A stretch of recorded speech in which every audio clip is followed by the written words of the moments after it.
Teaching speaking to kinesthetic learners. Okay. So we'll start again. Good morning, everyone. Morning. I hope you're doing great. I'm fine. My name is Yanis GN, and the theme of this presentation is teaching speaking to kinesthetic learners. So in this presentation, we will go over to actually be able to speak about teaching speaking to kinesthetic learners. We will talk firstly about learning styles, kinesthetic learners, the skills that we want to teach these kinesthetic learners, which is speaking skill, and then in the last section, we'll have arguments in favor, against, and our conclusion.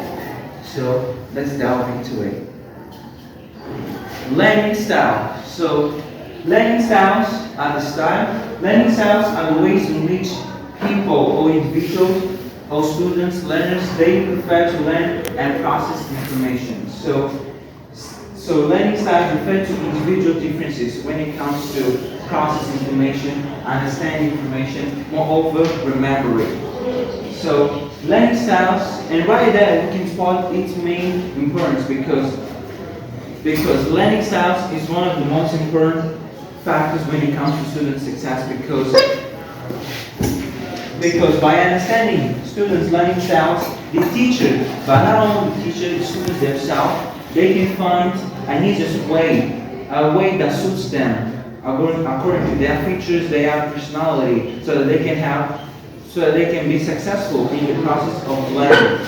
So now that we know what is learning styles, which are ways in what people prefer to learn, we have to know that there are differences, or there are different learning styles. So people or learners specifically, they must show interest for visual, auditory, or kinesthetic, which is the theme of this work. So now that we have talked about learning styles, let's talk about kinesthetic learners. But before talking about kinesthetic learners, let's understand the meaning of kinesthetic. So kinesthetic refers to a way of learning that involves body movement, physical activity, and learn experience. So a kinesthetic learner is someone who learns best by doing things, moving their body, touching and manipulating objects. So these kind of students are the students that display dominantly the bodily kinesthetic intelligence brought up and assumed by Gardner. So bodily kinesthetic intelligence is all about having full control of the body, be able to move the body skillfully, and not only that, but also handle objects skillfully. So kinesthetic learners, they are characterized, or these are the features of kinesthetic learners. Kinesthetic learners are characterized by preferring hands-on experience. They like to be active on those experiences. They prefer to undergo through experience. They like to move around while learning, and they prefer learning in practice rather than theory. So this is the kind of learners that they learn while moving. And to top it all off, are the kind of learners that use body language when they speak, but also they struggle with long lectures. So are those kind of students that cannot afford to sit passively. They have to be doing something.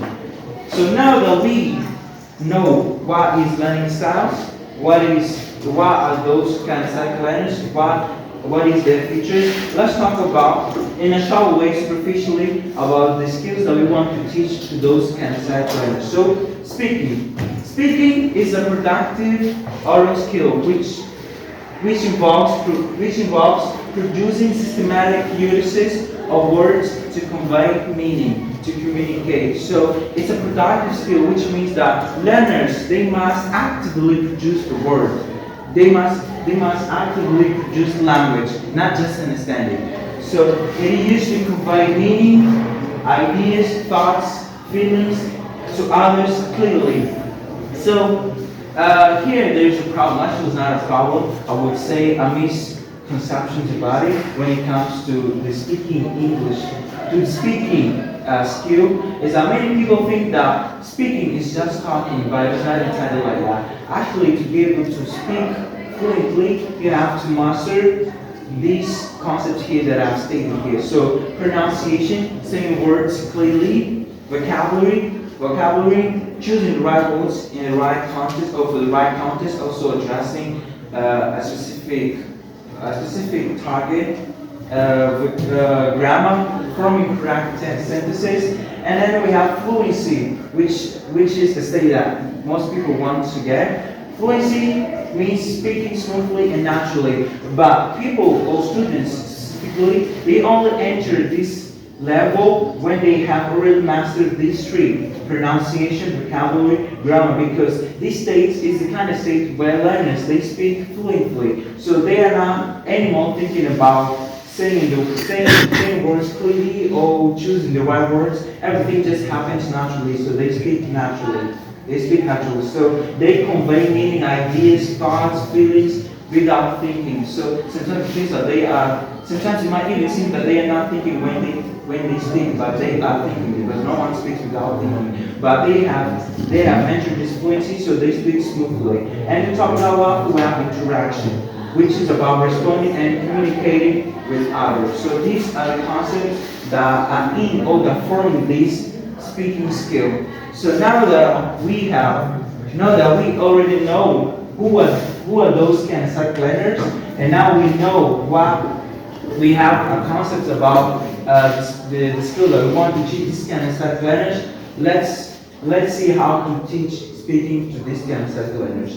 Allow me to read for you this part. Scientifically, teaching speaking to kinesthetic learners works because movement activates multiple brains. So here we're saying that when learners, they undergo through experience, multiple parts of the brain are activated and new neurons are formed and they connect with each other. So here there is some kind of stretch of knowledge. So here is actually where they learn. So it enhances memory and attention. So this is true of everyone if we just take a moment to think about it. Enhances memory and attention. So everything that we do by ourselves, we are more likely to remember rather compared to someone else did, or if we are someone else doing it. So when we do things, when we undergo through experience, we are more likely to remember. So movement helps the brain encode and retrieve information. So it's just what I said a couple seconds ago. In practice, when learners act out vocabulary or dialogue, they form stronger memory traces through listening along. So, for example, we want to teach a vocabulary, and instead of just coming into the word and explain the meaning of that word specifically, we want to have the students to actually perform that word, perform the meaning of that vocabulary. I think that the teacher here, in our first classes, he kind of gave an example. For example, if he wanted to teach students to use, it can be open. This is the word that we want to teach the learner, because the vocabulary is the word. Instead of just coming to the word and trying to explain them the meaning, you want to have them performing that action. So you would put the student in a position or an environment where they would have to perform that action. So they would have to close or open that door, and they would be more likely to remember that word instead of just coming here and explaining the words itself. So now, how to teach, specifically speaking to kinesthetic learners. So here we are, learning English by acting out dialogues, acting out dialogues, understanding vocabulary through real objects, or what we call realia in didactics, practicing speaking through role plays or drama, and here following instructions by physically perform them is just the example of opening and closing the door that I gave here. So now in the last, let's go to the last session, which is about arguments against, in, and in favor. Alright, so we have arguments in favor. So these are the arguments that are in favor of teaching speaking to kinesthetic learners. So speaking is naturally physical. So what we're saying here is that speaking is not only mental, but it involves body movement. And those body movements can be gestures, facial expressions, interaction with others. So people, when they speak, they don't speak like this, like a robot. They actually make gestures, they move around, and and they display or they present facial expression to actually emphasize the meaning that they want to convey when speaking. So we have here improves engagement and motivation. So kinesthetic activities like role plays, games, simulations keep learners active because they have to engage, they have to participate in those activities. So they are more likely to be motivated and engaged. So this avoids boredom for kinesthetic learners because they are the kind of learners who likes to move. So they avoid sitting passively. Enhances memory and retention. So learning by doing things actually helps the brain to remember vocabulary and information. So when a student perform an action and actually use those performs a verb or word, and then actually they use those words or those verbs in action, they are more likely to remember and retrieve that information. So instead of just teaching what is running, the meaning of running, if you can have the learners to actually run, they are more likely to remember the word or the meaning of run. So this is about, so this is the argument in favor of enhancing memory and retention. So promotes real communication. So kinesthetic activities are those that we stated here: role plays, games, and simulations. And during these activities, they actually communicate. You know, for example, if they role play a market situation, they will be simulating a situation or a contest as if they were in a market, so they are more likely to communicate. And that, to top it all off, builds confidence because students play a game. Students play a game. So during that game, they are less overwhelmed. They are less stressful. You know, so they are more likely to just free themselves to the process of learning. But not only in that process of learning, actually afterwards, you know, when you role play a real situation and then you go to real life and then you find yourself in a situation that you have role play, you're more likely to be confident because you really know what's going to happen there. You know, so you really know the vocabulary that is used there. So these are the arguments in favor. Let's go to the arguments against. So classroom management challenges. So kinesthetic activities, they lead to disorder, they lead to disturbance to other classroom, and they lead also to noise. So there is not effective learning at all. So one example that we can have is during a role play, students start talking loudly and off topic, reducing learning. So for example, we might be talking about food here, and there are people that as there is this activity is going out, playing out, so there is a lot of movement. So we might find other learners that normally a learner from the back, they might be talking about something else that we're talking about here. They might be talking about girls when we were talking about food here. So that's what happens normally. So not all learners benefit equally. So this is very simple. We know that in a classroom we have auditory, we have visual, and we have kinesthetic learning. So we cannot use it. You cannot overuse or use in isolation the kinesthetic way. Time constraints or time consuming. So to actually organize these role plays, it takes a lot of time. It takes a lot of time. So what happens normally? The teacher spends a lot of time trying to set up the activity that we should be doing, and ends up not having time for other skills like writing, reading, and not only that, they might have no time at all for feedback. It culminates in no time for feedback. Risk of superficial learning. They actually here. So students, they might revel in the game, but use very simple or incorrect English repeatedly. I don't know if you have seen, actually in activities, people actually, or learners specifically, they tend to engage in the activity rather than what is being told through the activity. So risk of superficial in learning, it's about that. And to top it all up here, as our last argument against, we have limited resources and space. So this is true of everyone, especially in our educational context. We have a lot of schools, they lack space for movement, they lack materials for interactive tasks. So as an example, we have here students cannot move.